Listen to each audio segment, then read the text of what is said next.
नमस्कार, स्वागत है आप सबका। मैं Kundan, senior managing editor, socio legal literary. आज हमारे साथ हैं श्री रामानंद सर, जिनसे हम लोक की बात सीरीज के अंतर्गत राष्ट्रीय शिक्षा नीति 2020 पर बात करेंगे। श्री रामानंद सर निदेशक हैं centre for policy research and governance. इसके साथ ही नीति निर्माण की भूमिका में उनकी आवाज मुखर रहती है। सर ने मानव विकास संसाधन मंत्रालय, जो कि अब शिक्षा मंत्रालय हो गया है, के साथ मिलकर राष्ट्रीय शिक्षा नीति पर काम किए हैं और राष्ट्रीय शिक्षा नीति के सलाहकार रह चुके हैं। सर, आपका सोशियो लीगल लिटरेरी के मंच पर बहुत बहुत स्वागत है। धन्यवाद कुंदन जी। सर, पिछले दिनों आई नई शिक्षा नीति, राष्ट्रीय शिक्षा नीति पर बहुत सारी बातें हो रही है, तो इसी से रिलेटेड मेरा जो पहला सवाल बन रहा था, जो कि कई सारे लोगों द्वारा पूछा भी जा रहा था, जो यह है कि निसंदेह नई शिक्षा नीति में बेहतर और आवश्यक बिंदुओं पर बात की गई है, लेकिन ऐसा माना जा रहा है कि इसे धरातल पर उतारना आसान नहीं होगा। सर, आप इस पर क्या कहना चाहेंगे? कुंदन, मैं आपकी बात से पूर्णतः सहमत हूं। और ये सिर्फ शिक्षा नीति की बात नहीं है, ये भारत में या विश्व के किसी भी हिस्से में बनने वाली किसी भी नीति से संबंधित बात, कि जब नीति एक बार बन जाती है तो उसको धरातल पर लागू कैसे किया जाए। कई बार क्या होता है कि हम एक बहुत सुंदर सा डॉक्यूमेंट बनाते हैं, लेकिन जब उसको लागू करने की बात आती है तो कहीं ना कहीं हमें असहाय महसूस करते हैं। कई सारी ऐसी कंडीशन आ जाती हैं कि जब हमें लगता है कि शायद ये संभव ना हो पाए। इसलिए मेरा भी मानना है कि जो डॉक्यूमेंट है काफी अच्छा है, बहुत अच्छा है, और ये हिस्टोरिकल डॉक्यूमेंट है। इससे पहले भी शिक्षा नीति में कुछ काम हुए थे, लेकिन इस प्रकार के काम नहीं हुए थे, इतनी स्पष्टता के साथ में भारत के बारे में, भारत के लोगों के बारे में नहीं सोचा गया था। तो अब जो अगला पड़ाव है वो है इसको लागू करना, और इसको लागू मन से करना, मतलब जैसा है वैसा ही लागू करना। तो एक बात मुझे जो समझ में आती है कि भारत के प्रधानमंत्री जी ने भी परसों देश को संबोधित किया था एक कॉन्फ्रेंस में, और उन्होंने एश्योर किया था कि ये सिर्फ लिखी हुई बातें नहीं रह जाएंगी, मतलब ये कोई ऐसा विवरण नहीं रह जाएगा, और इसको लागू करने का प्रयास करेंगे। तो अगर भारत के प्रधानमंत्री स्वयं ये कह रहे हैं तो ये बताता भी है कि जो सरकार है, मौजूदा सरकार, वो काफी सीरियस है इस नीति को लेकर के। और मेरा भी एक अपना अनुभव रहा है, और वो अनुभव यही रहा है कि जो हम लोग जब काम करते थे कि सरकार ने बहुत ज्यादा अपने आप को रिस्ट्रेन किया। आप जानते हैं कि कई बार जो नीतियां आती हैं उसमें कई सारा हस्तक्षेप होता है। वो हस्तक्षेप राजनीतिक कारणों से होता है, सामाजिक कारणों से होता है, लेकिन ऐसी नीति आप जानते हैं कि जो बहुत सारी चीजों में सरकार को खुद ही, आपको मालूम है, सरकार को सीमित करती, सरकार की भूमिका को सीमित करती है, फिर भी ऐसी नीति आई। इसका मतलब है कि सरकार इस पूरे मसले को लेकर के काफी संजीदा है, काफी गंभीर है, और ये बहुत अच्छी बात है। ये किसी भी नीति के लिए, सिर्फ राष्ट्रीय शिक्षा नीति की बात नहीं है, ये किसी भी नीति के लिए बहुत अच्छी बात है कि सरकार इतनी गंभीरता के साथ प्रयास कर रही है। जी सर, कुंदन, आप। हाँ हाँ सर, इसमें एक और चीज है कि जब हम नीति की बात करते हैं और सरकार की कमिटमेंट को बहुत ज्यादा देखा जाता है, तो आशाएं सबकी ऐसी ही है कि यह सरकार इस पर काम करेगी। सर, अगला सवाल मुझे भाषा को लेकर है। पिछले दिनों मेरी एक दोस्त बता रही थी कि लॉकडाउन में वो बच्चों को पढ़ा रही है, और वहां पर जब अपने कॉलोनी में गई और वहां पर किसी एलकेजी के छात्र को पढ़ा रही थी, और उनकी माँ बोल रही है कि इसे आप हिंदी में भी ना पढ़ाएं, इसे आप सीधे इंग्लिश में पढ़ाएं। जबकि जी। नई शिक्षा नीति यह बात कर रही है कि छात्रों की पढ़ाई हो वो क्षेत्रीय भाषा में होनी चाहिए। सवाल हाँ यह है कि जहां माता पिता की सोच हो गई है कि अंग्रेजी ही पढ़ाई का एकमात्र बेहतर माध्यम हो सकता है, वहां हम मातृभाषा को बढ़ावा कैसे देंगे? और आपको नहीं लगता कि यह शहरी और ग्रामीण शिक्षा अथवा निजी और सरकारी शिक्षा में गहरा विभेद पैदा करेगा? क्योंकि आज भी शहरी और निजी शिक्षा इंग्लिश माध्यम के लिए जानी जाती है, जब ग्रामीण और सरकारी शिक्षा क्षेत्रीय भाषाओं में शिक्षा के लिए जानी जाती है। तो सर, इस पर आपका क्या कहना है? कुंदन, आपने जो भाषा का प्रश्न उठाया है वो बहुत ही गंभीर विषय रहा है भारत में, और ये अभी का विषय नहीं है। और आपको खुद सामाजिक विज्ञानी है तो आपको मालूम होगा जी कि सर। ये भारत में राज्यों के निर्माण में भी भाषा की भूमिका रही है, आजादी के समय भी भाषा की भूमिका रही है, और लगातार एक भाषा चूंकि लोगों से सीधे संबंधित होता है, भाषा जो होती है उसी में हमारा संप्रेषण होता है, उसी में अपनी चीज को अभिव्यक्त करते हैं। और अभी जैसे आप कम से कम 1990 के बाद, वैश्वीकरण के बाद, भाषा ने कहीं ना कहीं हमारे आजीविका के माध्यम को भी प्रभावित करना प्रारंभ कर दिया है। तो जो आप बात कह रहे हैं वो वही बात है कि जब 1990 के बाद लगातार विदेशी कंपनियां आई, और विदेशी कंपनियां जो थी उनकी वर्किंग जो ऐसी थी, वो उनको अपने वर्किंग के हिसाब से अंग्रेजी जो जानने वाले, अंग्रेजी बोलने वाले, अंग्रेजी समझने वाले लोग चाहिए थे, और इसीलिए अंग्रेजी का प्रचार प्रसार उस समय बढ़ना प्रारंभ हुआ। मैं एलिट और के वाले विषय में नहीं जाता हूं कि भारत का जो एलिट था वो क्या कहते हैं, वो अंग्रेजी भाषा को जानता था और उसी वजह से उसका प्रभावी था। मैं ये 1990 की बात कर रहा हूँ, जिससे हमारा जो आप बात कर रहे हैं जिस समाज की, हाँ, तो वो बड़ा प्रभावित है, उसको लगता है कि अंग्रेजी भाषा जान जाएंगे तो रोजगार मिल जाएगा। मैं आपको बताता हूँ कि ये जो हमारा परसेप्शन बना है, ये परसेप्शन भी अब लगातार अलग हो रहा है। एक समय ऐसा था कि जब आपके पास बाहर से लोग पढ़ करके आते थे, आपको लगता था कि बाहर से डिग्री लेना मतलब एक बड़ी बात है। लेकिन अभी आप देखते हैं कि जो बाहर के विश्वविद्यालय भी हैं, चाहे यूरोपियन विश्वविद्यालय, उनकी जो शैक्षिक जो स्तर है, या जो उनका शिक्षा का जो गुणवत्ता है, वो भी अच्छा नहीं रह गया है। अब उनके यहाँ भी पेड कोर्स हैं। आपके आसपास बहुत सारे लोग आप होंगे जो बाहर से डिग्री लेकर के आए हैं, प्राइवेट ही है डिग्री, और कई बार आपको लगता होगा कि हो सकता है सब्सटेंस में आप उनसे अधिक आपकी समझ अच्छी हो। और जैसे जैसे बहुत सारे लोग जो आए, और चाहिए हिंदी माध्यम को हो, जैसे आपका चैनल ही है, अब आपका चैनल अगर ज्यादा सब्सटेंस अच्छा देगा, ज्यादा उसमें कंटेंट होगा, तो लोग अंग्रेजी नहीं सुनेंगे। क्योंकि अब जो कम से कम ये 2010 के बाद, जो 1990 से लेकर के 2010 तक एक दौर चला जहां पर लोग भाषा से प्रभावित हो रहे थे। लेकिन 2010 के बाद जो ये नया दौर शुरू हुआ है, उसमें लोग गुणवत्ता और कंटेंट लोग खोज रहे हैं। तो कंटेंट भाषा में नहीं होता है, कंटेंट तो आप पैदा करते हैं। आप जिस भाषा में कंफर्टेबल है उस भाषा से ही आप अच्छा कंटेंट दे पाएंगे। ऐसा नहीं कि अपनी भाषा छोड़कर दूसरी भाषा अपना लेंगे तो कंटेंट आ जाएगा, नहीं, कंटेंट पर तो आपको खुद मेहनत करनी पड़ेगी। तो अब ये जो चल रहा है, ये सिर्फ हिंदी को लेकर नहीं चल रहा है, ये तमिल को भी लेकर चल रहा है, तेलुगु को लेकर के चल रहा है, मराठी को लेकर भी चल रहा है। और ये सारे जो रीजनल जो आप कह सकते हैं, जो भी ये भाषाएं हैं, हमारी प्रादेशिक भाषाएं हैं, ये अब उभार पर हैं, ये अपने लोगों को मौका दे रही हैं। आप देखेंगे सोशल मीडिया पर इन भाषाओं में ज्यादा काम हो रहा है, इनके लोग ज्यादा चैनल आ रहे हैं, भाषाई चैनल आ रहे हैं, और वो बात कर रहे हैं, यूट्यूब चैनल आ रहे हैं, जो गीत गाए जा रहे हैं उन भाषाओं से समझ आ रहे हैं। ये सब लोग रोजगार में सहायता कर रहे हैं।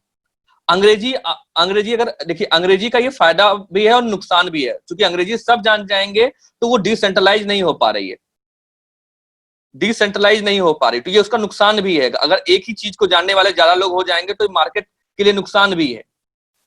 और आप एक बात और समझिए कि हमारी जो विकास की यात्रा रही है, भारत की विकास की यात्रा रही है, 1947 के बाद की जो यात्रा रही है, हमारे बाद बहुत सारे देशों ने भी यात्राएं शुरू की हैं। चीन ने शुरू की, जापान ने शुरू की, कोरिया ने शुरू की, और सबने जो अपनी यात्राएं हैं विकास की, वो अपनी भाषाओं में की। उन्होंने अंग्रेजी को माध्यम नहीं बनाया। और आप आज देखें, तकनीकी के माध्यम में, अगर तकनीक के लिए देखें, नए आविष्कारों को देखें, नए पेटेंट को देखें, तो वो देश ज्यादा आगे हैं। क्यों आगे हैं? क्योंकि आज शिक्षा जो विज्ञानी हैं, जो शिक्षाविद हैं, और जो चाइल्ड साइकोलॉजिस्ट हैं, उनका यह मानना है कि जो बच्चा है वो जो अपनी मातृभाषा में, उस मातृभाषा को आप उसके आस पड़ोस की भाषा कहिए, उसके घर की भाषा कहिए, कोई भी नाम दे दीजिए, उस भाषा में ज्यादा अच्छे ढंग से सोचता है और ज्यादा अच्छे ढंग से समझता है। मतलब आप कह सकते हैं कि जो बेसिक कॉन्सेप्ट जो बनते हैं बच्चे के, अपनी मातृभाषा में ज्यादा अच्छे ढंग से बनते हैं, बजाय उस भाषा के जो उस पर थोपी जाती है। तो शिक्षा जो राष्ट्रीय शिक्षा नीति जो भाषा का विषय बनाती है, वो बोलती है कि 5वीं तक, कम से कम जहां तक संभव हो 5वीं तक बच्चे को मातृभाषा में शिक्षा दी जाए। तो मातृभाषा जो है वो मीडियम ऑफ इंस्ट्रक्शन है, वो यहाँ सीमित नहीं कर रही है। अगर बच्चे को आप मीडियम ऑफ इंस्ट्रक्शन, आप उसकी मातृभाषा रखेंगे, साथ में आप उसको जितनी भाषाएं चाहे उतनी भाषाएं सिखाइए। क्योंकि जो बच्चा जब छोटा होता है तो उसके भाषा के सीखने की क्षमता भी ज्यादा होती है। तो इसलिए वही वो समय है कि जहां अब उसको ज्यादा से ज्यादा भाषा भी सिखा सकते हैं। तो भाषाओं को मातृभाषा में सिखाने का मतलब उसकी भाषा सीखने की क्षमता को सीमित करना नहीं है, बल्कि उसकी भाषा सीखने की क्षमता को ज्यादा बढ़ावा देना है, ज्यादा बढ़ाना है। बस उसका मीडियम ऑफ इंस्ट्रक्शन उसकी मातृभाषा होगी, उसके अलावा वो ज्यादा से ज्यादा पढ़ सकता है, ज्यादा से ज्यादा सीख सकता है, उस पर कोई रोक नहीं है। और मुझे लगता है कि जब बच्चा एक बार उसके जो बेसिक कॉन्सेप्ट डेवलप हो जाएंगे, तो उसको भाषा को लेकर कोई समस्या नहीं आने वाली है। हमारे यहाँ हमारे आसपास के लोगों ने, बहुत सारे लोगों ने बहुत बाद में दूसरी भाषाएं सीखने की मतलब दूसरी भाषाओं में उनकी शिक्षा प्रारंभ हुई और उनको आज कोई समस्या नहीं आ रही है।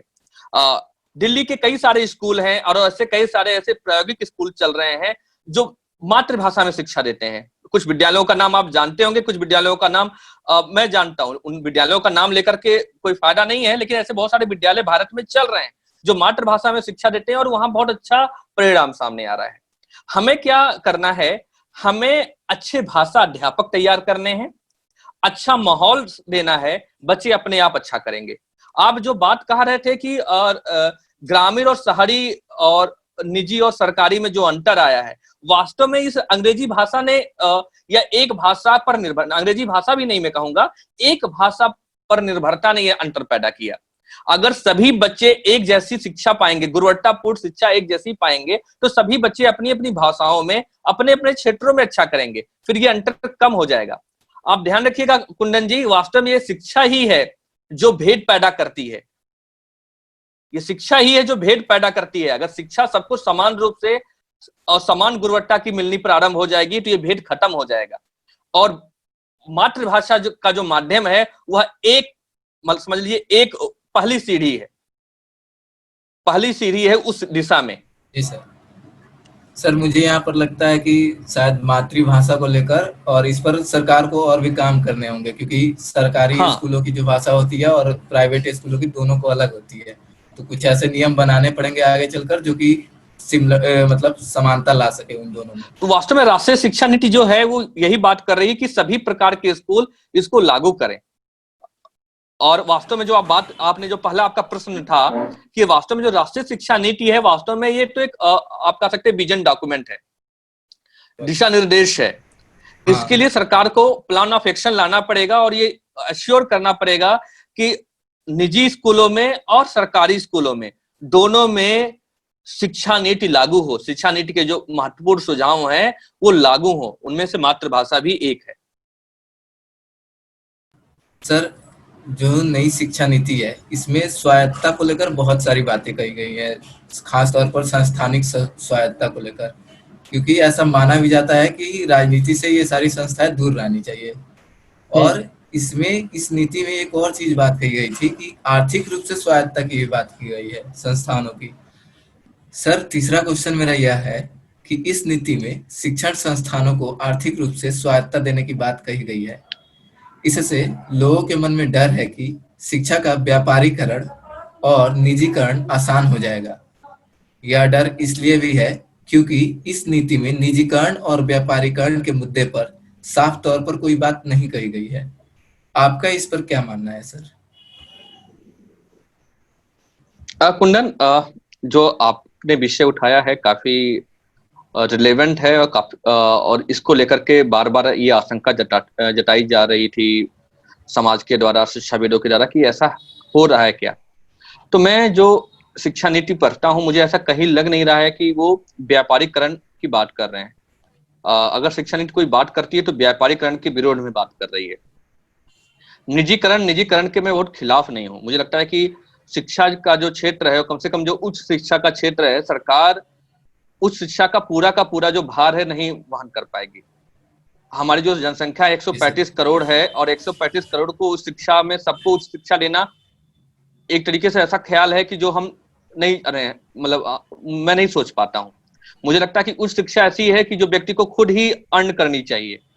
वो हाँ, सामाजिक प्रावधान होने चाहिए जिसमें जो सामाजिक वर्गों की भागीदारी बढ़ाई जाए और ऐसे वर्गों की भागीदारी जो शिक्षा में जो पीछे छूट गए हैं उसके लिए शैक्षिक प्रावधान किए जाए, संस्थागत प्रावधान किए जाए कि उनको कैसे आर्थिक सहायता मिले, कैसे उनको रिजर्वेशन के थ्रू उनकी भागीदारी बढ़ाई जाए।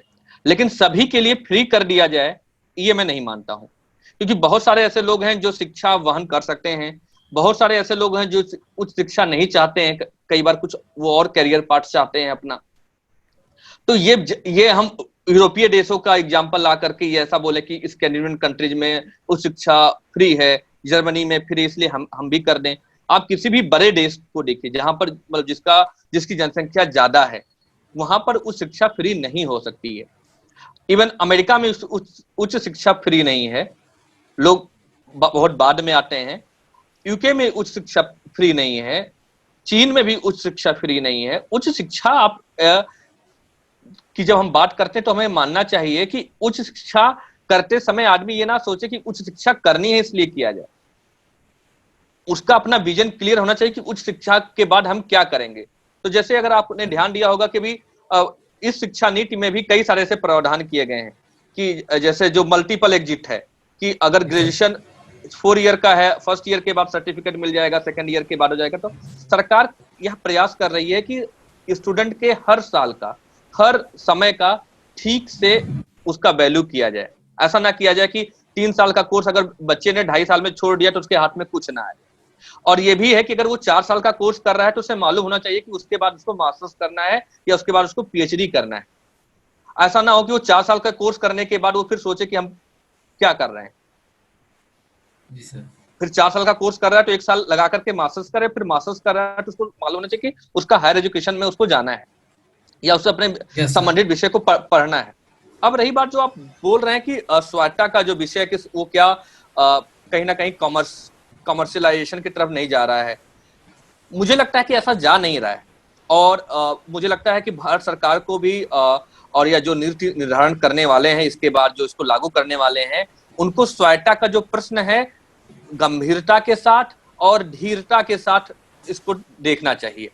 उनको ऐसा नहीं करना चाहिए कि स्वायत्तता सबको दे दी जाए। स्वायत्तता उनको उन्हीं संस्थानों को देनी चाहिए जो संस्थान ऐसी स्थिति में हैं, जो पहले से अपने संस्थान को ठीक ढंग से चला रहे हैं, जहां पे फैकल्टीज हैं जिनका एक अच्छा सा रेपुटेशन है, जिसपे अच्छे से स्टूडेंट हैं, जो अधिक से अधिक ज्योग्राफिकल एरिया को एड्रेस करते हैं। उन संस्थानों को धीरे धीरे इनको स्वायत्तता देनी चाहिए, जिससे उनको उनके काम करने में कोई ज्यादा परेशानी ना हो। उसका फायदा यह होगा कि जो राज्य सरकार है, जो राज्य विश्वविद्यालय हैं और या वैसे विश्वविद्यालय हैं जिनके अंतर्गत बहुत सारे महाविद्यालय हैं, उन विश्वविद्यालयों पर जो भार है वो कम होगा। भारत में यह भी बहुत बड़ी समस्या है कि बहुत सारे विश्वविद्यालय समय पर परिणाम घोषित नहीं कर पाते हैं, समय पर परीक्षा नहीं कर पाते हैं, समय पर प्रवेश नहीं ले पाते हैं। उसका सबसे बड़ा कारण यह है कि महाविद्यालयों का एक बहुत बड़ा तंतु जाल है। उस तंतु जाल को छोटा करना है और उन सारे महाविद्यालयों को जो वास्तव में राजकीय सहायता प्राप्त हैं, उनको धीरे धीरे स्वायत्तता देना कि वो अपनी चीजें चला पाए।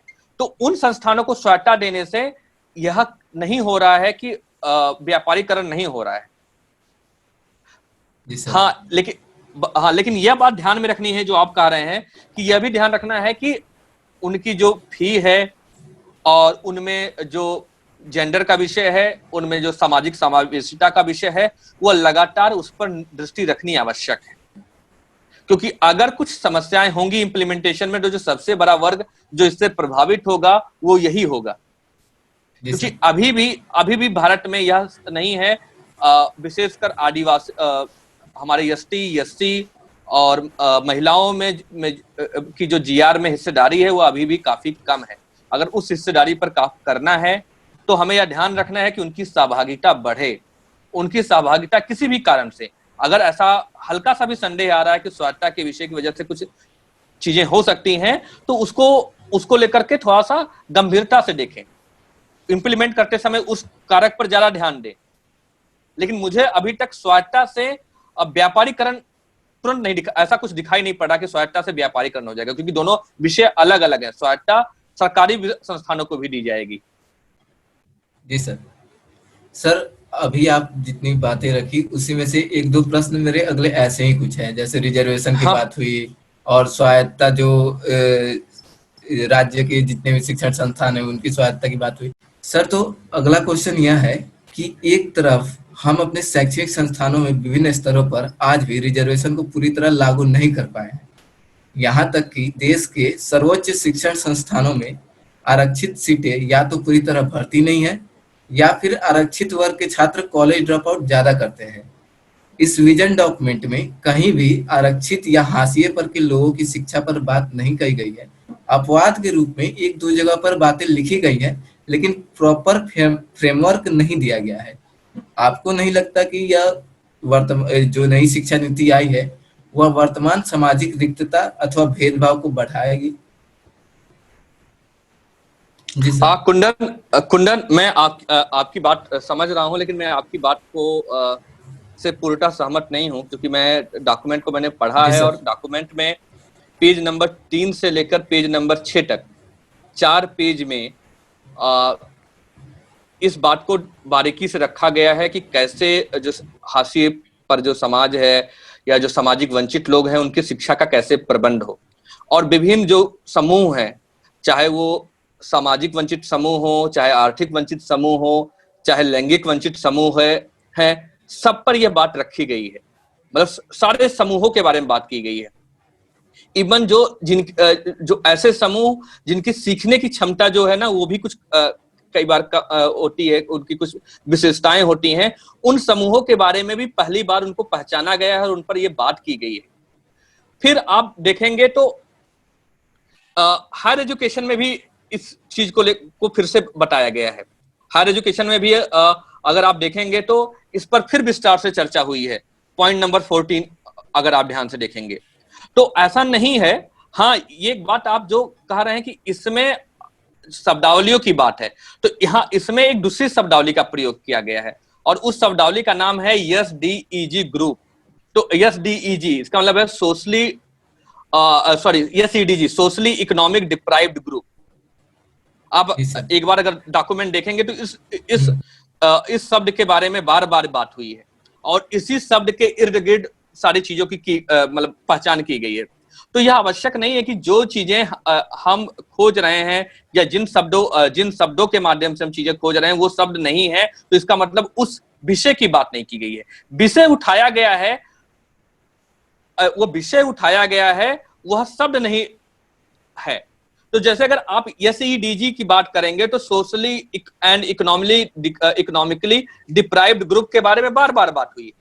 हाँ, कहीं कहीं पर बात स्टार्टिंग में बताने के लिए बताया गया है कि इस ग्रुप में आने वाले कौन कौन लोग हैं। इस ग्रुप में आने वाले लोग वो भी हैं जो सोशली डिप्राइव्ड हैं। इस ग्रुप में आने वाले वो भी लोग हैं जो इकोनॉमिकली डिप्राइव्ड हैं। इस ग्रुप में वो भी लोग आ रहे हैं जो जेंडर की वजह से या किसी और वजह से डिप्राइव्ड है। तो हम ये नहीं कह सकते कि अगर वो शब्द उस शब्द पर बात नहीं हुई है तो यह विषय नहीं उठाया गया है। विषय को एड्रेस किया गया है और उस विषय पर विस्तार से बात हुई है। हाँ, अब आइए बात आपने जो कहा कि रिजर्वेशन का विषय है, तो आप ये जानते हैं कि रिजर्वेशन भारत में बहुत जगहों पे लागू होने का एक बहुत बड़ा कारण ये भी है कि वंचित समूहों की शिक्षा में भागीदारी बढ़ाना। अगर शिक्षा में आपकी हिस्सेदारी रहेगी तभी आपको मालूम रहेगा कि किस क्षेत्र में जाना है, किस क्षेत्र में ज्यादा अवसर हैं। आप देखेंगे कि बहुत सारे ऐसे समूह हैं, वंचित समूहों में भी बहुत सारे ऐसे उप समूह हैं जिनकी शैक्षिक क्षेत्र में भागीदारी ज्यादा है, क्योंकि उनको शिक्षा के क्षेत्र ऐसे अवसरों की ज्यादा पहचान है, ऐसे अवसरों की सुलभता भी ज्यादा है। तो इस सुलभता को सब तक पहुंचाने के लिए शिक्षा ही एकमात्र माध्यम है। इसलिए यह शिक्षा नीति बात करती है कि शिक्षा सभी वर्गों तक, सभी समूहों तक पहुंचे, क्योंकि बिना शिक्षा के अवसर, आर्थिक अवसर नहीं आएंगे। आर्थिक अवसर के लिए आने के लिए आपकी शैक्षणिक अवसरों की नितांत आवश्यकता है। तो उसकी बात ये शिक्षा नीति करती है। रही बात इसकी बात की, तो मैं आपको बता दूं कि वास्तव में मुझे मतलब ऐसा मैं नहीं कर रहा हूं कि मैं इस नीति में काम कर रहा हूं, लेकिन मैं देखता हूं कि यह सरकार जो है शैक्षणिक अवसरों पे और आर्थिक अवसरों को लेकर के सामाजिक समूहों की भूमिका, सामाजिक समूहों की रिप्रेजेंटेशन को लेकर गंभीर है। आपको अगर ध्यान में नहीं होगा तो बहुत समय, कुछ साल पहले तक विश्वविद्यालयों में एसोसिएट प्रोफेसर पर रिजर्वेशन नहीं लागू हो पा रहा था। इस सरकार ने उस चीज को लागू करने का प्रयास किया है, और वो शिक्षा नीति से जो जुड़े लगातार जो विमर्श हैं, उन्हीं विमर्शों से बात निकल करके आई है। आईआईटीज में वंचित समूहों के लोगों को आर्थिक अवसर देना, आर्थिक सहायता देने की जो शुरुआत है, वह करने का प्रयास किया है। वह ये सब तभी हो रहा था जब शिक्षा नीति बन रही थी, लगातार ऐसे प्रश्न आ रहे थे, तो सरकार उस चीज को लेकर ज्यादा गंभीर है। कई बार क्या होता है कि हमें नीतियों के बारे में ठीक से समझने की और जानने की जो सबसे अच्छा माध्यम है वो यह है कि हम उसके पूर्व की नीतियों से वर्तमान की नीति की तुलना करें। तभी हम जान सकते हैं कि वर्तमान की नीति वास्तव में क्या कर रही है। अगर वो तुलना होती है तभी हमें वर्तमान नीति के विशेषताओं के बारे में पता चल पाता है। तो मुझे भी लगता है कि अगर अभी की जो शैक्षणिक योजनाएं जो चल रही हैं वर्तमान में, इनकी प्रासंगिकता और इनकी विशेषताओं के बारे में ठीक ढंग से तभी हम कुछ कह सकते हैं कि जब हम इसके पूर्व की नीतियों से इसकी तुलना करें। जी सर। सर, जैसा कि पहले भी बताया था कि राज्यों की शिक्षा व्यवस्था पर हम बात करेंगे, तो मेरा अगला सवाल इसी पर है। सर, इस नीति में शिक्षा व्यवस्था की गुणवत्ता की देखभाल के लिए कई तरह की सिफारिशें की गई हैं।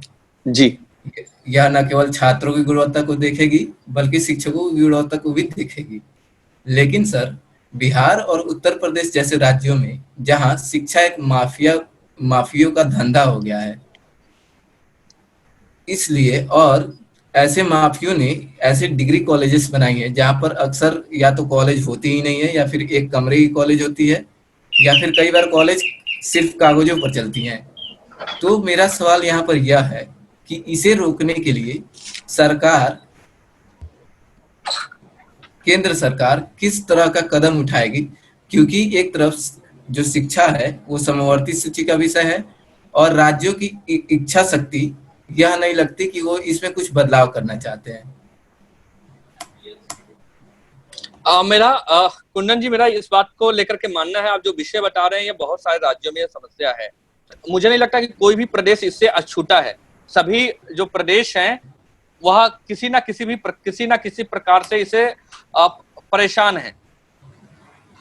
लेकिन इसको लेकर के जो मेरा यह मानना है कि इस शिक्षा नीति ने इस पर अंकुश लगाने का प्रयास किया है।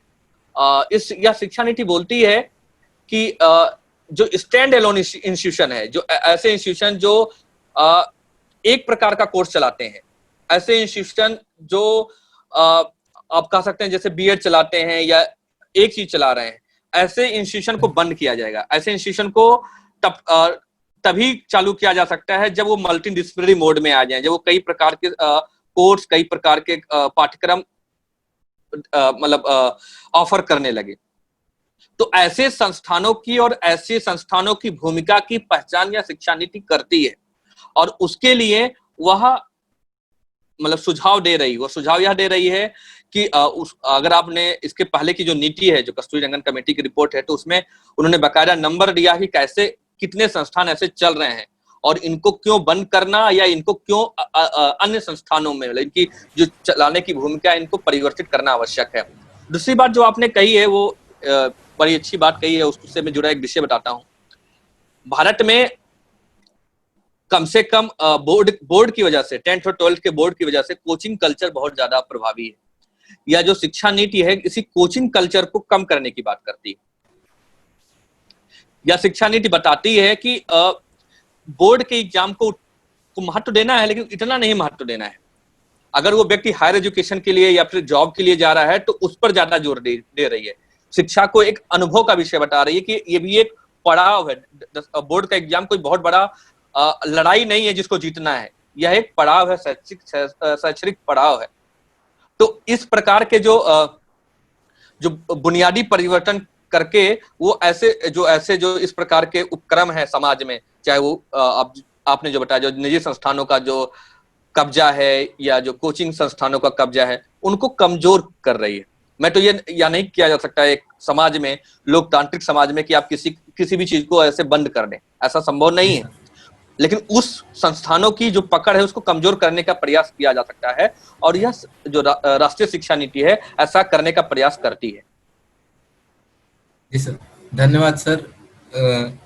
हमें भी बहुत सारी उम्मीदें हैं नई राष्ट्रीय शिक्षा नीति से, और आपने बहुत सही तरह से इसको समझाया, हमें भी और बाकी के दर्शकों के लिए भी। इसके लिए आपका बहुत बहुत शुक्रिया सर। धन्यवाद। धन्यवाद कुंदन जी, धन्यवाद। और धन्यवाद आपके यूट्यूब प्लेटफॉर्म का आमंत्रित करने के लिए।